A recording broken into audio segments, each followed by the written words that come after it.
আসসালামু আলাইকুম, স্বাগত জানাচ্ছি আমার কথা শুনবার জন্য। আহ, দুইটি গুরুত্বপূর্ণ বিষয় নিয়ে আমি কথা বলতে আজকে লাইভে এসেছি। সেটা হচ্ছে একটি ব্যতিক্রমী ঘটনা ঘটেছে আহ, শেরপুরে। শেরপুর সদরের একটি ইউনিয়নে তালা দিয়েছে এবং স্থানীয় বাজারে চাঁদাবাজির অভিযোগে ছাত্রদলের দুই নেতাকে পুলিশে দিয়েছে। এবং কারা দিয়েছে জানেন? সেটা হচ্ছে ছাত্রদলের বিএনপি ছাত্রদলের দুই নেতাকর্মীকে বিএনপি পুলিশের হাতে তুলে দিয়েছে। এবং তার মধ্যে একজন হচ্ছে ছাত্রদলের ইউনিয়ন সভাপতি। এটা একটা ব্যতিক্রমী ঘটনা। নিশ্চয়ই এটি একটি ব্যতিক্রমী ঘটনা, কারণ ছাত্রদলকে পুলিশে তুলে দিচ্ছে বিএনপি নেতাকর্মীরা। তো এইটা নিয়ে কিছু কথা বলতে চাই। বিষয়টা হচ্ছে যে আমরা জানি যে এই চাঁদাবাজি, লুটতরাজ, আপনার যত ধরনের অপরাধ কর্মকাণ্ড এখন চলছে, বেশিরভাগের ক্ষেত্রেই বিএনপির নাম চলে আসছে। আমরা এর আগে দেখেছি মিডফোর্ড হসপিটালে, সেখানে মূল গেটের সামনে যুবদলের একজন নেতাকে, সেই যুবদলেরই কিছু নেতাকর্মী যেভাবে পিটিয়ে, ইট দিয়ে থেতলিয়ে তাকে হত্যা করেছে, সেটা নিয়ে খুবই সমালোচনা হয়েছে সারা বাংলাদেশে এবং কি দেশের বাইরেও। তো এই ঘটনাগুলো নতুন না। 5ই আগস্টের পর আমরা দেখেছি, আগে আওয়ামী লীগের দ্বারা হতো, তারপরে 5ই আগস্টের পর অনেকেই বলছেন, অভিযোগ পাওয়া যাচ্ছে, পত্রপত্রিকায় রিপোর্ট আসছে যে বিএনপির নেতাকর্মীরা, যুবদলের নেতাকর্মীরা, ছাত্রদলের নেতাকর্মীরা এগুলোর সাথে জড়িত। এই জায়গা থেকে বিএনপি কেন বের হতে পারছে না? এবং সর্বশেষ আমরা আজকে দেখলাম যে দুই ছাত্রদল নেতাকে স্থানীয় বিএনপি ধরে পুলিশে দিয়েছে, জাস্ট চাঁদাবাজির অভিযোগে। চাঁদাবাজি করতে গিয়েছিল, পরে তাদেরকে ধরে পুলিশে দেওয়া হয়েছে। এখন আমার কথা হচ্ছে যে বিএনপি সামনে ক্ষমতায় আসবে, ক্ষমতায় আসার স্বপ্ন দেখছে বিএনপির নেতাকর্মীরা। নির্বাচন হলেই ক্ষমতার মসনদে বিএনপি বসবে, কিন্তু এই ক্ষমতা পেয়ে ক্ষমতা কি তারা ধরে রাখতে পারবে? আমার তো মনে হচ্ছে না। কারণ এই অবস্থা যদি চলতে থাকে তাহলে সেটা কোনোভাবেই সম্ভব না। এই জায়গা থেকে বিএনপিকে কি করতে হবে, কি করণীয়? আমার পরামর্শ হচ্ছে বিএনপি সেন্ট্রাল থেকে এগুলো ব্যাপারে সিরিয়াস হতে হবে। সিরিয়াস এরকম যে বিএনপি নেতাকর্মী যারা অপরাধের সাথে জড়িত, তারা কি ধরনের অপরাধ করছে, এই অপরাধের একটা ক্যাটাগরি থাকতে হবে। A category, B category, C category. এই ক্যাটাগরি যারা, এই ক্যাটাগরির অপরাধগুলো যারা করবে তাদেরকে স্থায়ীভাবে আজীবনের জন্য বহিষ্কার, মানে ভবিষ্যতেও সে আর বিএনপি করতে পারবে না।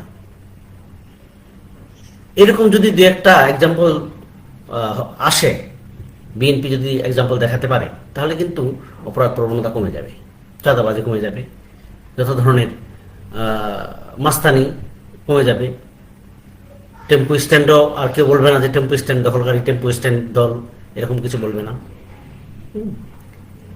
তারপর হচ্ছে যারা বি ক্যাটাগরির, তাদেরকে একটা নির্দিষ্ট সময়সীমা পর্যন্ত বহিষ্কারাদেশ থাকবে তাদের উপর।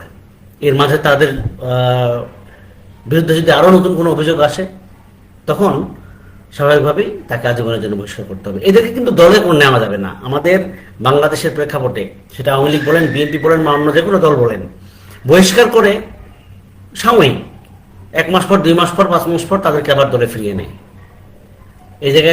এই জায়গাগুলো থেকে যদি বের হয়ে আসে এবং বিএনপি বলেন বা যে কোনো দল বলেন, তারা যদি এই অপরাধগুলো পর্যালোচনা করে যদি পানিশমেন্ট দেয় নেতাকর্মীদের, তাহলে কিন্তু অপরাধ প্রবণতা যেমন কমে যাবে, তেমনি নেতাকর্মীরা অপরাধ করার আগে অন্তত 10 বার ভাববেন। এতে স্বচ্ছতা থাকবে, দলের স্বচ্ছতা থাকবে। দলের নেতাকর্মীদের নিয়ে, দলকে নিয়ে কেউ বলতে পারবে না, কোনো প্রশ্ন তুলতে পারবে না যে ওরা তো চাঁদাবাজ, ওরা তো টেম্পো স্ট্যান্ড দখলকারী। এই হচ্ছে আমার পরামর্শ। দ্বিতীয়ত, ছাত্রদলের সাধারণ সম্পাদক গতকালকে একটি বক্তব্য দিয়েছেন। আমি একটা জিনিস আমার কাছে ক্লিয়ার না, সেটা হচ্ছে যে আমি অনেকের বক্তব্য শুনি শিবিরের নেতাদেরকে কখনো ছাত্রদলকে নিয়ে এত বক্তব্য দিতে দেখি নাই। কিন্তু ছাত্রদলের সভাপতি বলেন, সেক্রেটারি বলেন, বা যে কোনো সেই সিনিয়র থেকে জুনিয়র পর্যন্ত সবাই শিবির নিয়ে খুব মাতামাতি করে। আসলে কি শিবিরকে এভাবে পপুলারিটি বানানো হচ্ছে, বেশি পপুলার করে দেওয়া হচ্ছে কিনা আমার প্রশ্ন। উঠতে বসতে যে কোনো প্রোগ্রামে, যে কোনো অনুষ্ঠানে এই ছাত্রদল শিবিরকে নিয়েই কথা বলে, বেশিরভাগ কথাই শিবিরকে নিয়ে। তো নাসির বলেছেন যে শিবিরের সন্ত্রাসী কার্যক্রম দেখতে ঢাকা বিশ্ববিদ্যালয়ে আসার লাগবে না। ঢাকা বিশ্ববিদ্যালয়ের শিবিরকে দেখে সেটা বোঝার উপায় নেই যে তারা আসলে কেমন, সেজন্য তাদেরকে চট্টগ্রাম বিশ্ববিদ্যালয়ে যেতে হবে। তার বক্তব্যটা একটু আমরা পড়ে শোনাই। তিনি বলেছেন যে শিবিরের আসল প্রকাশ্য রূপ ঢাকা বিশ্ববিদ্যালয়ে দেখতে পাবেন না, কারণ ঢাকা বিশ্ববিদ্যালয়ের পবিত্র মাটি শিবিরের রাজনীতিকে কখনোই অনুমতি দেয়নি। গণঅভ্যুত্থান পরবর্তী সময়ে ঢাবির কিছু দুষ্কৃতিকারীদের সংঘবদ্ধ সহায়তায় তারা কার্যক্রম পরিচালনা করছে। গুপ্ত সংগঠনের রাজনীতি থেকে আমাদের সতর্ক থাকতে হবে, তাদের বিরুদ্ধে ছাত্রদলের নেতাকর্মীদের ঐক্যবদ্ধ থাকতে হবে। এই হচ্ছে ছাত্রদলের সাধারণ সম্পাদকের বক্তব্য। এই বক্তব্যটা নিয়েই আমি কথা বলতে চাই যে প্রথমত হচ্ছে যে শিবিরকে নিয়ে এত আলোচনা করলে তো উল্টো শিবিরেরই পপুলারিটি বাড়বে, এটা আমার মনে হয়। ওদের প্রচারণা বাড়বে ওদেরকে নিয়ে। দরকার কি? কাজে কর্মে, হ্যাঁ, চরিত্র দিয়ে, মেধা দিয়ে আপনারা সবাই, সেটা শিবির হোক, ছাত্রদল হোক, বা অন্য কোনো দল হোক, ছাত্র সংগঠন, তারা তাদের মেধা দিয়ে, তাদের চরিত্র দিয়ে সাধারণ ছাত্রদের কাছে মূল্যায়িত হবে। এটাই তো। তো সেই জায়গায় নিজের সংগঠনের কথা বাদ দিয়ে শিবির এত গুণগান গাইলে তো সমস্যা, তাই না? আর শিবিরের নেতাকর্মীদের কিন্তু আমি দেখি নাই যে ছাত্রদল নিয়ে তারা এত মাতামাতি। আমরা একটা ছাত্রদল সভাপতি এবং শিবিরের একটা সভাপতি, কেন্দ্রীয় সভাপতি, তাদের একটা বক্তব্য শুনছিলাম। তো সেখানে পরে একজন শিবিরের সভাপতিকে জিজ্ঞেস করছে যে ছাত্রদল শিবিরকে নিয়ে এত কথা বলে আপনারা কথা বলেন না কেন? তো শিবিরের সভাপতি হেসে বলতেছে যে ভ্যালু কোনটা সেটা তো বুঝতে হবে। ছাত্রদলকে নিয়ে মনে হয় না যে কথা বলার মতো কিছু আছে। এই বুদ্ধিমানের কাজ, বুদ্ধিমানের একটা কথা বলছে। তো সে জায়গায় আপনাদের হওয়া উচিত। কে ভালো কে মন্দ সেটা ছাত্রদের, সাধারণ ছাত্র যারা আছে তাদের চোখে আঙুল দিয়ে দেখিয়ে দিয়ে লাভ নাই। কারণ হচ্ছে সাধারণ ছাত্ররা বুঝে যে ছাত্রদল কেমন, শিবির কেমন। শিবির যদি খারাপ হয়ে থাকে ছাত্রদল সেভাবে তাদেরকে ট্রিট করবে, তাদেরকে সমর্থন করবে না। আর ছাত্রদল যদি ভালো হয় তাহলে ছাত্রদলকে সমর্থন করবে, তারা শিবিরকে সমর্থন করবে না। এটাই তো নাকি? এগুলো নিয়ে মানে আমার মনে হয় যে কথা ছাত্র নেতারা যত কথা কম বলবেন ততই ভালো, এটা আমার মনে হয় আর কি। আরেকটা বিষয় হচ্ছে যে শিবিরের ছাত্রদলের সাধারণ সম্পাদক নাসিরউদ্দিন নাসির একটা বিষয় ক্লিয়ার করেছেন যে তাদের সাথে, শিবিরের সাথে ঐক্য হবে না। কারণ হচ্ছে ঐক্য হবে না এই জন্যই যে তারা বাংলাদেশের জাতীয় সঙ্গীতকে ধারণ করেন না। এ বিষয়ে কি বলছেন আমি একটু স্পেসিফিক পড়ে শোনাই। গত কয়েক মাস আগে শাহবাগে আওয়ামী লীগ নিষিদ্ধের দাবিতে একটি আন্দোলন হয়েছিল। সেখানে বিভিন্ন সংগঠনের সঙ্গে ছাত্র শিবিরও ছিল। তারা সেখানে বলল, আমরা আন্দোলন করবো ভালো কথা, কিন্তু কোনো জাতীয় সঙ্গীত গাইতে পারবেন না। যারা জাতীয় সঙ্গীত গাইতে বাধা দেয় সেরকম কোনো ছাত্র সংগঠনের সঙ্গে কিভাবে ঐক্য হতে পারে আমি বুঝতে পারি না। তাই ছাত্রদল মনে করে যারা জাতীয় সঙ্গীতের স্পিরিট ধারণ করে না, যারা জাতীয় সঙ্গীত গাইতে আমার দেশের সাধারণ মানুষকে বাধাগ্রস্ত করে, তাদের সঙ্গে বাংলাদেশের কোনো ছাত্র সংগঠনের ঐক্য হতে পারে না। এখন ওই অনুষ্ঠানে শিবির ছিল কিনা সেটা নিয়ে প্রশ্ন থাকতে পারে, থাকাটা স্বাভাবিক। কারণ হচ্ছে শিবির আনুষ্ঠানিকভাবে ওই প্রোগ্রামে সম্ভবত ছিল না, যতটুকু আমি জানি পত্রপত্রিকা পড়ে। তো আসল বিষয় হচ্ছে যে শিবির যারা করে তারা জাতীয় সঙ্গীত মানে না। আমি এটা এরকম কথা কাউকে বলতে শুনি নাই কোনোদিন। জাতীয় সঙ্গীতের বিপক্ষে সরাসরি অফিসিয়ালি স্টেটমেন্ট শিবিরের আছে বলে আমার জানা নাই। এইগুলো কথার কথা। আপনি শিবিরকে পছন্দ করতেছেন না, শিবিরকে ভালো লাগে না, সেটা এক ইস্যু। কিন্তু ওই অপবাদ চাপিয়ে দেওয়ার যে রাজনীতি, সেটা আওয়ামী লীগ করেছে, ছাত্রলীগ করেছে, এবং ওদের পানিশমেন্ট কিন্তু ওরা পেয়ে গেছে।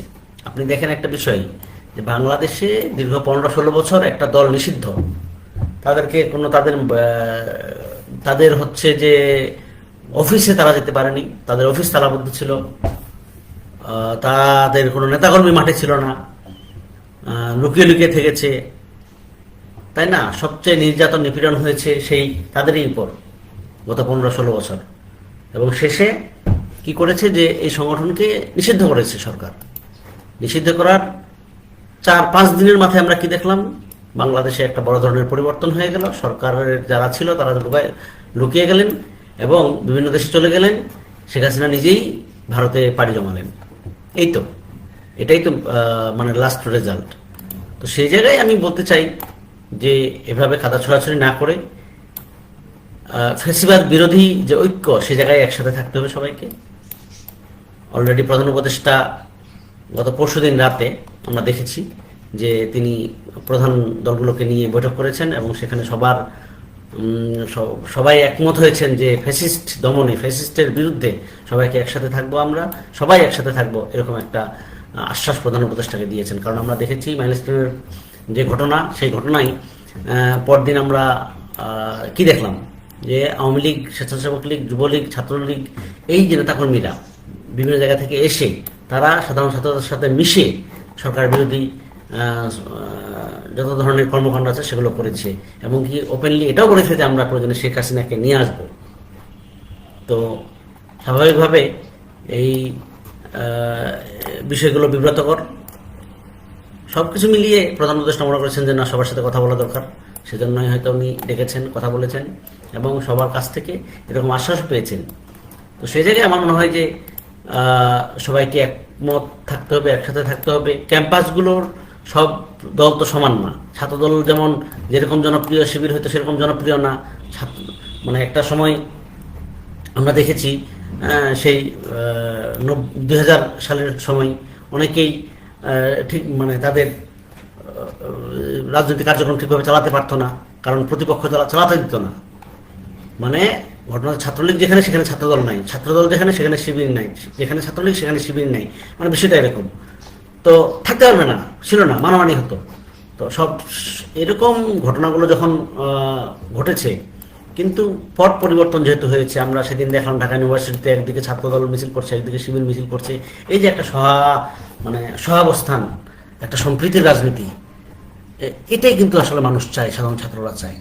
দর্শক, এ বিষয়ে আপনার কোনো মন্তব্য থাকলে কমেন্টসে জানান। ভিডিওটি ভালো লাগলে শেয়ার করুন। ধন্যবাদ। আসসালামু আলাইকুম।